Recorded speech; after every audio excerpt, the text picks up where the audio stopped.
అరటికాయని డిఫరెంట్గా చేద్దామండి. ముందుగా మనం పచ్చి అరటికాయలని వేడి నీళ్ళల్లో ఉడకపెట్టుకోవాలి.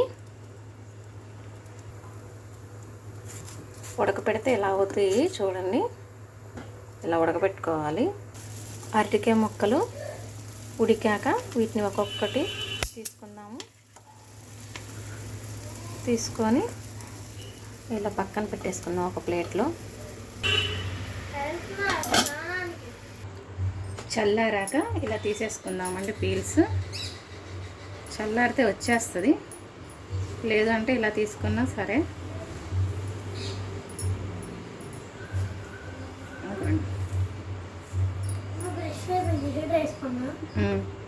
ఇలా తీసేసుకొని చిన్న చిన్న ముక్కలుగా కోసేసుకుందాం.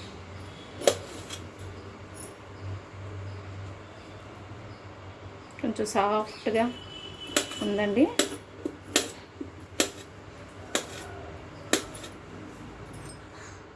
రెండు గరిటెల ఆయిల్ పోసుకుందామండి.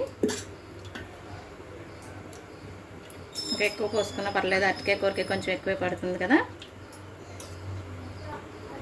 2 ఎండుమిరపకాయలు, పచ్చెనపప్పు, సాయి మినపప్పు, ఆవాలు, జీలకర్ర, సన్నగా తరిగి పెట్టుకున్న ఉల్లిపాయ, పచ్చిమిరపకాయ. నవ్య అయిపోయిందా? ఉల్లిపాయ ముక్కలు వేగాక కట్ చేసి పెట్టుకున్న అరటికాయ ముక్కలు,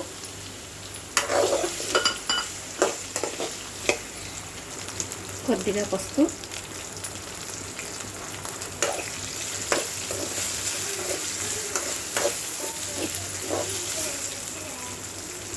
కొద్దిగా సాల్ట్ వేసుకొని తిప్పుకుందాము.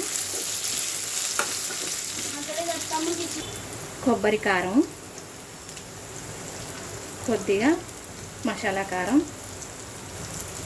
వేసుకొని తిప్పుకోవటమే. కూర రెడీ అయిపోయిందండి. పచ్చివాసన పోయాక దింపేయండి. కొద్దిగా ఇలా వేగాక ఇంకా ఆఫ్ చేసేసుకోవటమేనండి. స్టవ్ ఆఫ్ చేసేసాను. కూర ఇలా రెడీ అవుతుంది.